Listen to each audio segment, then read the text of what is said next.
song that used to go, it ain't what you do, it's the way that you do it. And I think this is particularly true of show business.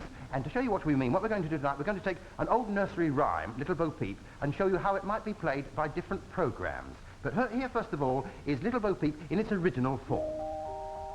Little Bo Peep has lost her sheep and doesn't know where to find them.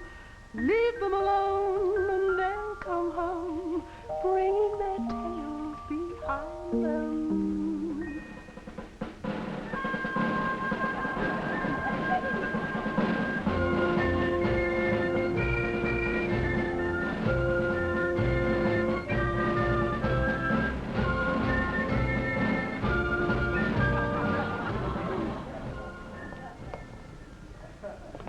Hello, Sarge. Hello, Fancy. He's been looking for you. Who has? Inspector Barlow. Who else?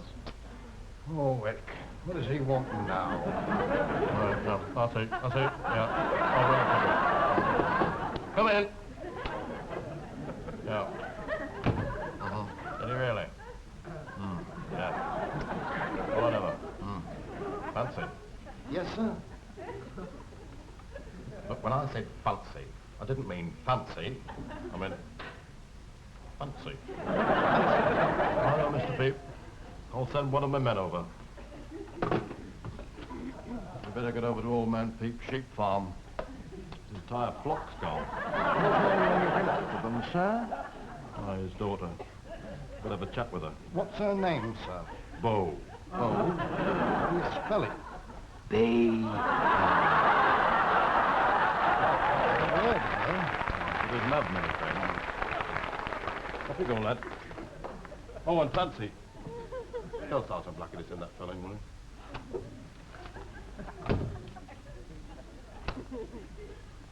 Come in, lad.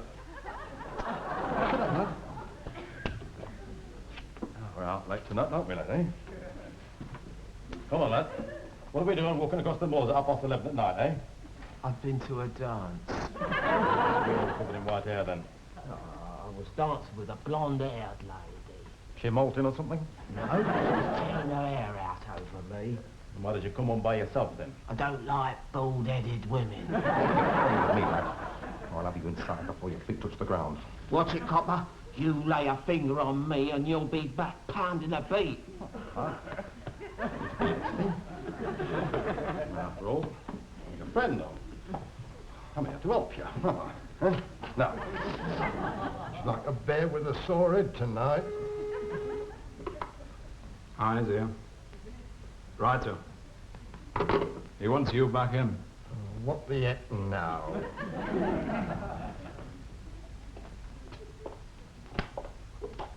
no need to go now, Fancy. We've got our lad right here. He's stealing sheep for months and hiding them in his house, he has. He's our lad, all right. What did you tell, sir? Knew the minute you told me his name. Come on, lad, let's have it again. What's your name? Basil Marchbanks, Mr. Barlow. Fancy.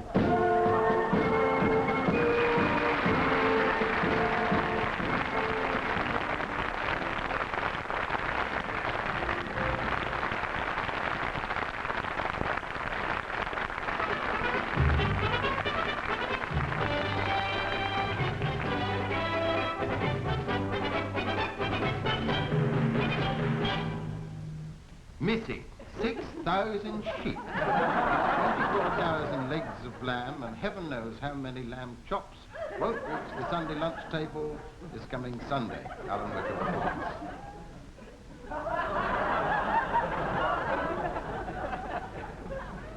Ickley Moor. Yesterday, the home of some 6,000 sheep. Today, an empty wasteland.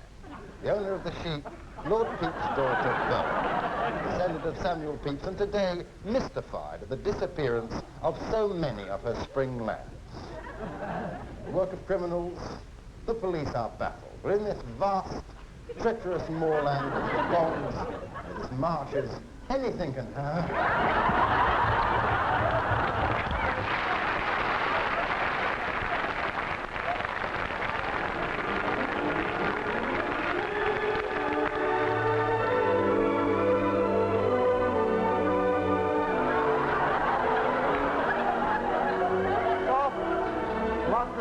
in yonder window breaks? What light the darkness splinters? Why, 'tis a maid of some 17 summers, aye, and 47 winters. Gads, 'tis the maid Bo Peep, a pacing of the floor, concerned for her sheep, those sheep who would one day be transformed into mutton to appease the appetite of some fat-bellied glutton. Picture, if you will, the sheep. One of them, a black sheep, who did leave the moor as sly as any elf, and yet a sheep who was as black as any moor himself. A ram, a horned ram who did his business entreaty burn, and wandered off and lost himself for trying to make a U-turn.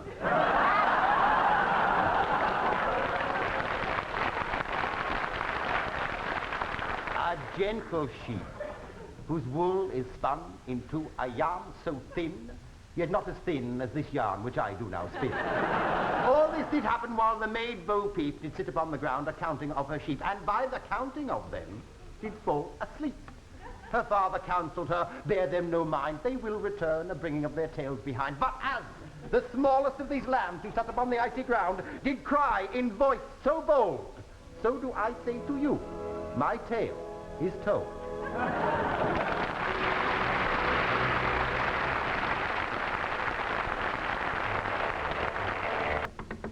You in there, Ben Cartwright? Yeah? Who is it? It's me, Bo Peep. I've lost my flock. What did you take it off for? No, my flock, my sheep, I lost them. It's them boys of yours got 'em.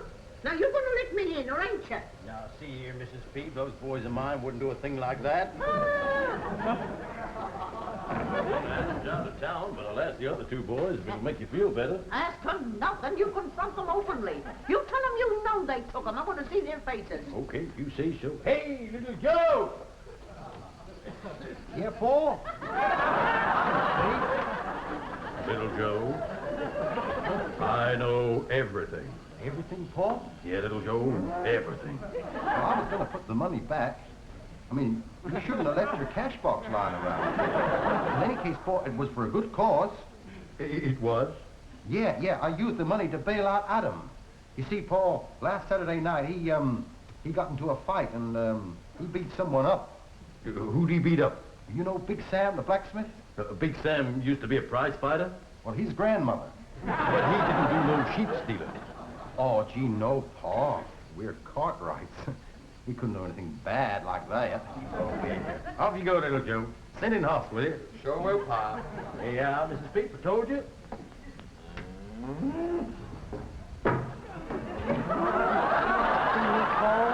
Yeah, Hoss, I do. Hoss, I know everything. Everything? Yeah, Hoss, everything. Well, how'd you find out? Well, Mrs. Peep here just told me. Gee, Paul, I was only 16 at the time. And you had to go and snitch on me. You said that night in the woodshed was going to be our secret. Let's go play hide and seek, she said. And if you find me, you're going to kiss me. And if you can't find me, I'll be in the old barn.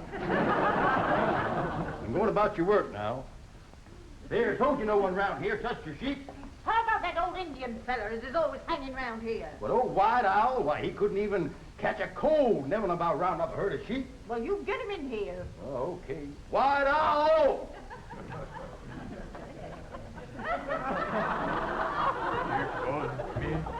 White Owl, I know everything. Everything? Yeah, everything. My son!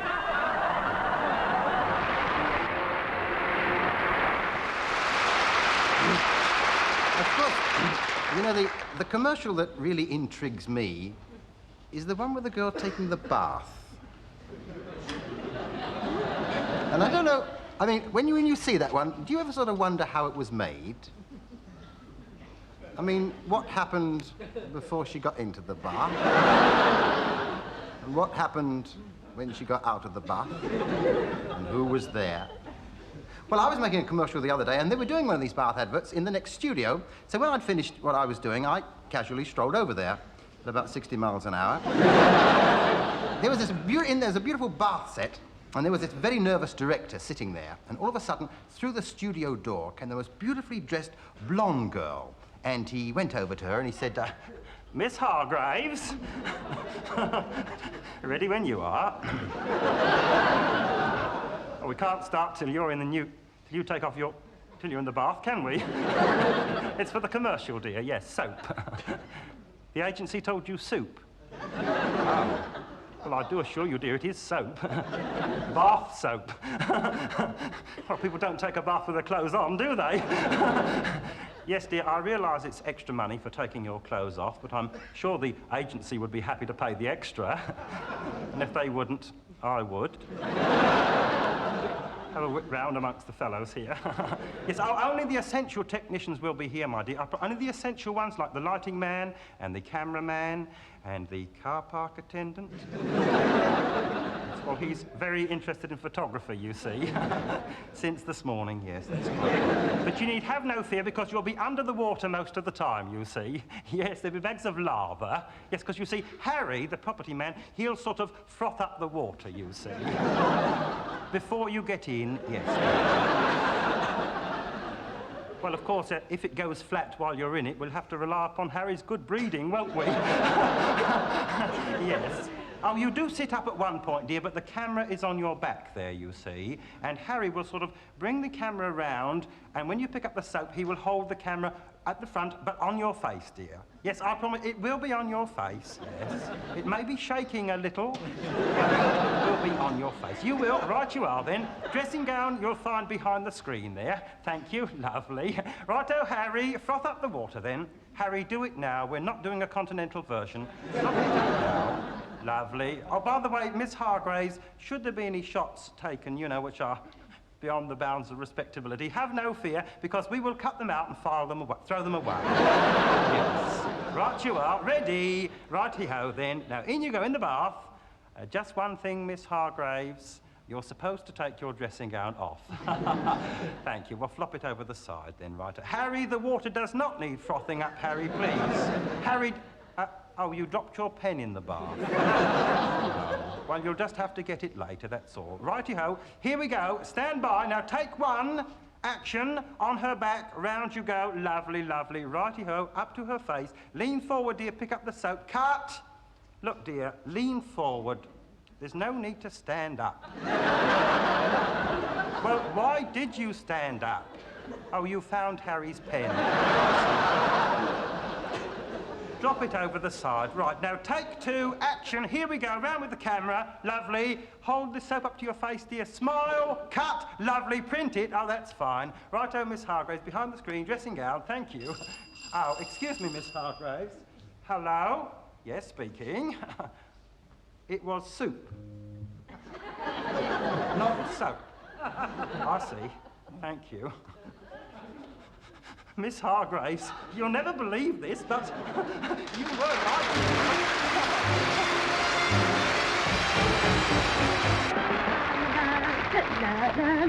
Oh, Mother. Indigestion? Then take a couple of bennies. Acid is the cause of most upset stomachs, and this acidity can be measured.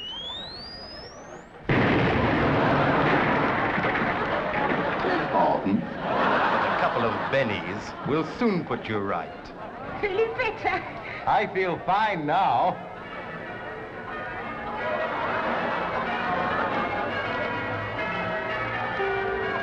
Take a couple of bennies.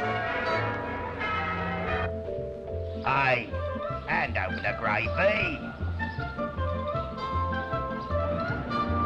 Hey! Hand over the gravy.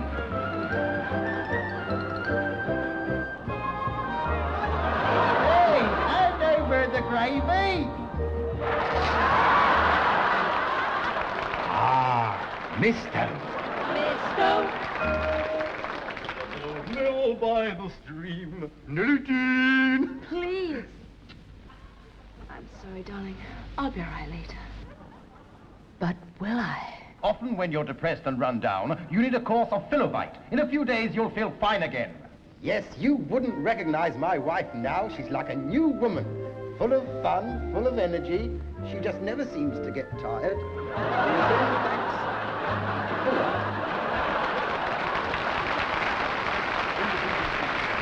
Feeding people like Billy Cotton is a heavy job, and it requires a heavy job cleaner. Here, where the surface is shiny, dust is easy to shift. But this floor really needs a cleaner that cleans everything. Slash, with new DDT, really gets down even to ground-in dirt.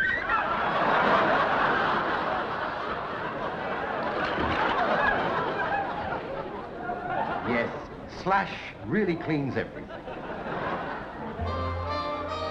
Slash with DDT gets everything really clean. Slash! Every week, young men from the provinces come to London in search of glamour and bright lights. Some return home bitter and disillusioned. Others fall into the hands of evil women who prey on these innocent young men.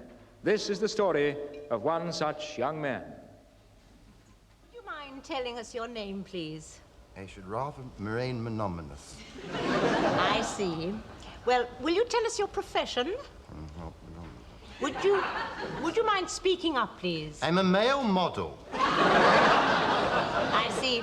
And this trouble that you got into started, I believe, at Dimpton-on-Sea? That is quite right.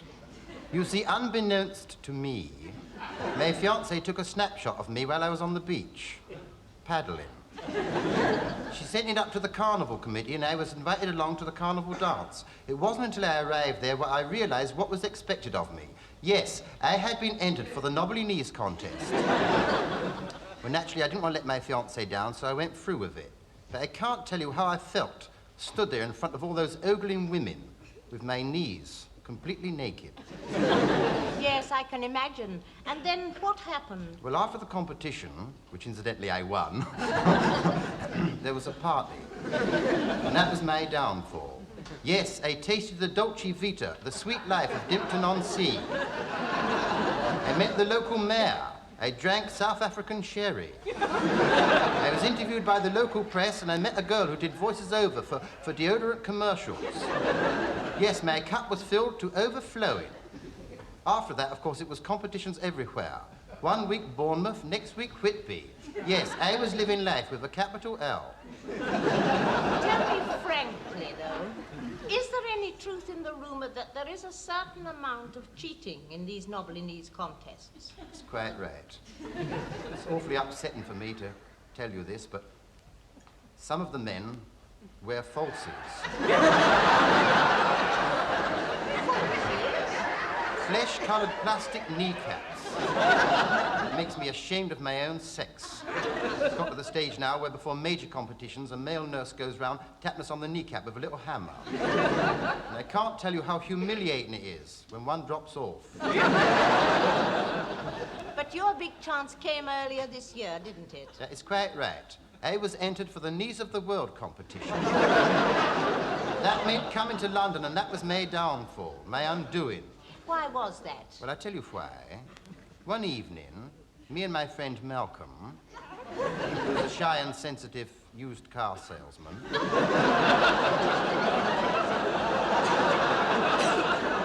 we went for a walk up the West End. All we wanted was a little innocent pleasure. What time was this? 3 o'clock in the morning. Going up a narrow street, we passed the doorway, and in this doorway there was a girl dressed up sort of like a military hussy. Come inside, she said. The place is full of fun-loving girls. Thinking to have perhaps only a game of tiddlywinks, we entered. As I passed this sort of like commissionairess in the sort of like corridor, she gave me a funny look. Some of the girls are naughty girls, she said. Oh, I thought perhaps they tiddle when they should be winking. But oh no, the degradation I found when I got in there. It was terrible. It was like that film about Gomorrah. In the other place. It was full of beatniks with unkept hair and long sideboards, full of drink. And the conversation was disgusting there. It was nothing but suggestive remarks all the time. It was like the Eamon Andrews show. Well, anyway, as tell you what happened. It was there that I met this titled and influential lady, and we become very close friends. Yes, she took me to the south of France for 6 months. She bought me a yacht and a lovely sports car and a wardrobe full of very smart clothes. Then one evening, I realized it was not just my friendship she was after. Yes, I knew that sooner or later I would have to pay the price. One evening, she invited me into her luxury penthouse in Goldhawk Road. After several glasses of ruby wine, she started lowering the lights. At first, I thought she wanted to make the darkroom test, but seeing no chocolate in evidence, I realized how wrong I was. It was then she made this nasty suggestion. What was it? She suggested that I give her a private showing of my kneecaps. Fleeing in horror and recoiling at this suggestion, I went out of her apartment and vowed to get out of the rat race for good. After all, I was still only 33. I had my whole life before me. So underneath all the glamour and the tinsel, there's heartbreak. That's quite right. And I'd just like to say in conclusion, and to end up with, to all young men with nice knobbly knees, do not flaunt them for all the world to see, but save them for the girl you marry. Thank you. Good night. Was I all right?